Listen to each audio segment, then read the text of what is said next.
na hindi natin dapat gagawin kung tayo ay overweight na, tumataba na, o may diabetes na.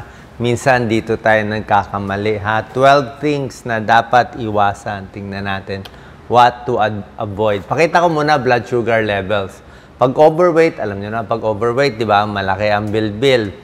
Pag mataas ang blood sugar, pareho din ang tips natin. Ito ang normal blood sugar, 70 to 100 lang dapat.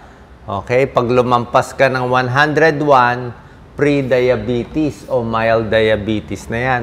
Pag more than 125, diabetes na yan. So, gusto natin mababa din. So, pwede itong tips natin pang diabetes at pang overweight.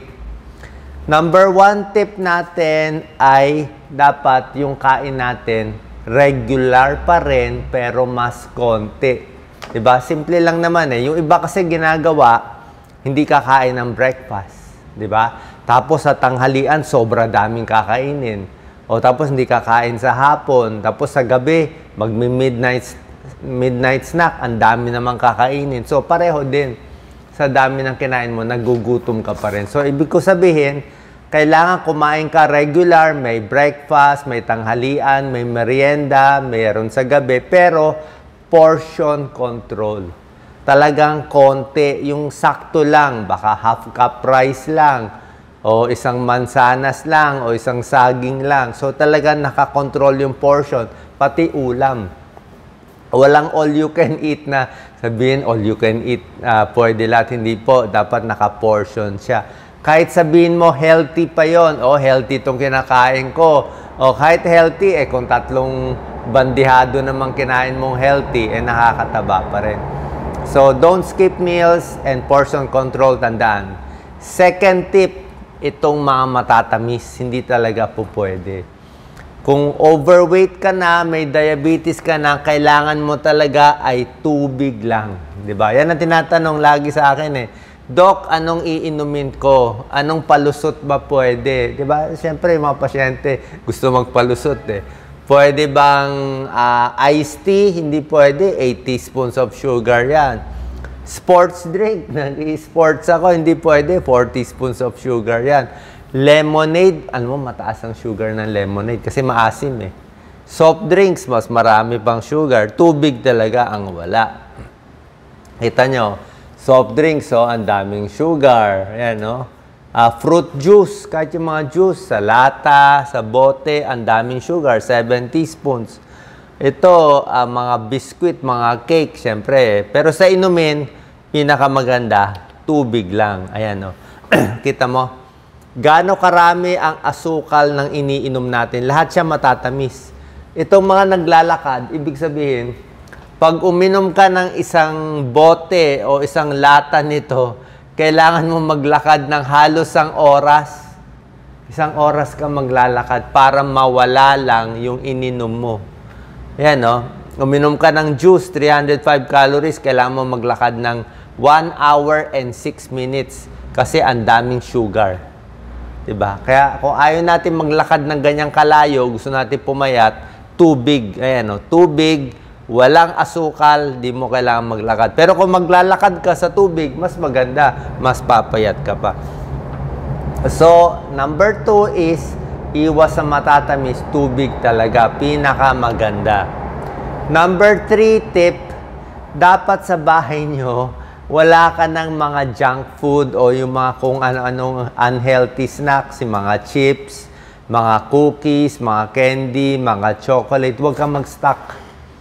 Siyempre, pag binili mo, nilagay mo sa stock room mo, di ba? Okay nga, siguro sa umaga, sa tanghali, makakakontrol ka sa sarili mo. Paano kung gumising ka na madaling araw, di ba? Naalimpungatan ka, nakita mo yung chocolate, mapipilitan ka kumain. Di ba? Paano? Mahina self-control. So, pag wala sa ref mo, wala sa stock room mo, hindi mo makakain. Di ba? Number 4 tip. Ito, ayan, no? Number 4 tip is exercise, di ba? Pero may dagdag tip pa ako sa exercise. Maganda maglakad, di ba? Tapos kumain, maganda naglalakad. Di ko naman sinabi mag-jogging, maglakad para lang matunawan. Yan, no? Mga exercise para sa overweight. Yan, no? Walking, biking kung kaya. Yan o, lightweights, tama lang o wag lang mabibigat. Pero, ang mahalaga dito sa number 4 tip, exercise nakaka-burn ng calories. Pero hindi pwede kung gusto mo pumayat na exercise lang. Kasi pag nag-exercise ka nga, naglalakad ka, ang dami mo namang kinain. 'Di ba? 2 platong kanin pa rin, puro ulam pa rin. Hindi ka pa rin papayat. So, dapat combination. Nag-exercise ka na, kahit lakad lang na malayo-layo, tapos babawasan mo pa yung pagkain mo. Kailangan combination para pumayat at hindi tumaba. Number 5 problem, wag natin i-ignore ang stress sa buhay. Kasi pag marami tayong ginagawa, na-stress, nalulungkot, nagagalit, napupunta tayo sa emotional eating, di ba? Napapansin nyo ba kung kailan kayo malungkot, di ba? Doon kayo napapakain. Sasabihin, malungkot, kain tayo sa labas.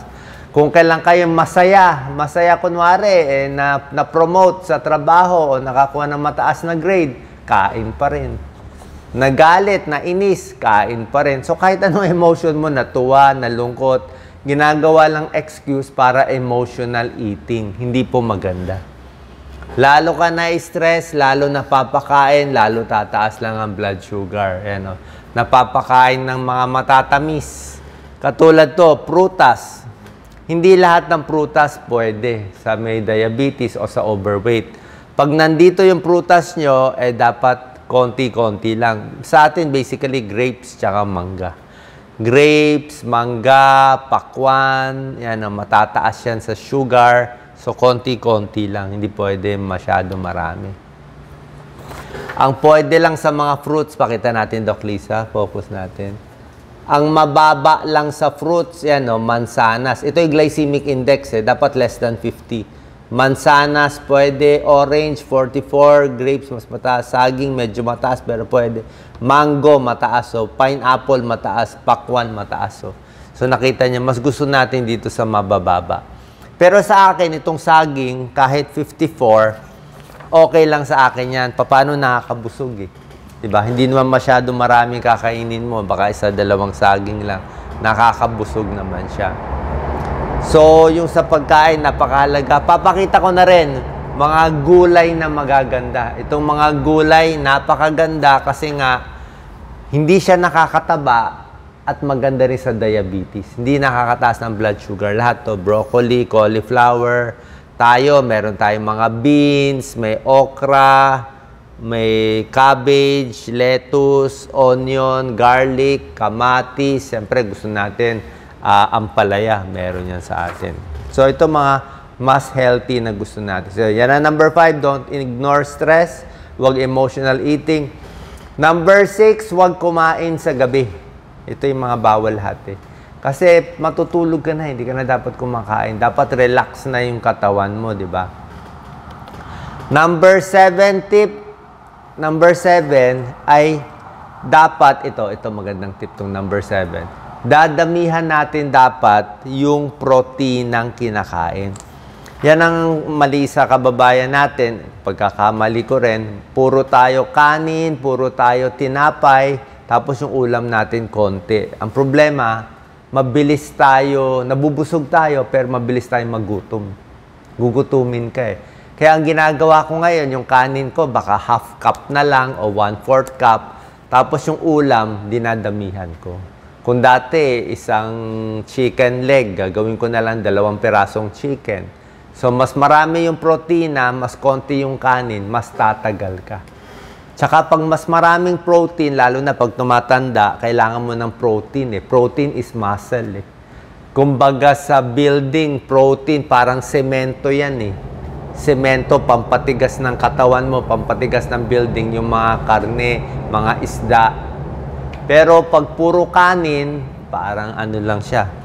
Parang styrofoam lang yung kanin eh. So, ano lang siya, pampabusog lang, pero nakakataba lang siya. So, don't neglect protein. Number 7.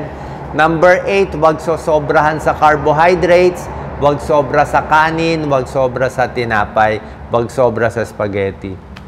Number 9, iwas syempre sa mga fast foods, bihira. Kung kakain man, paminsan-minsan lang. High-fat foods, fast foods, processed meat, yung mga hotdog, mga salami, mga bacon, dairy, full cream milk, konting bawas, di ba?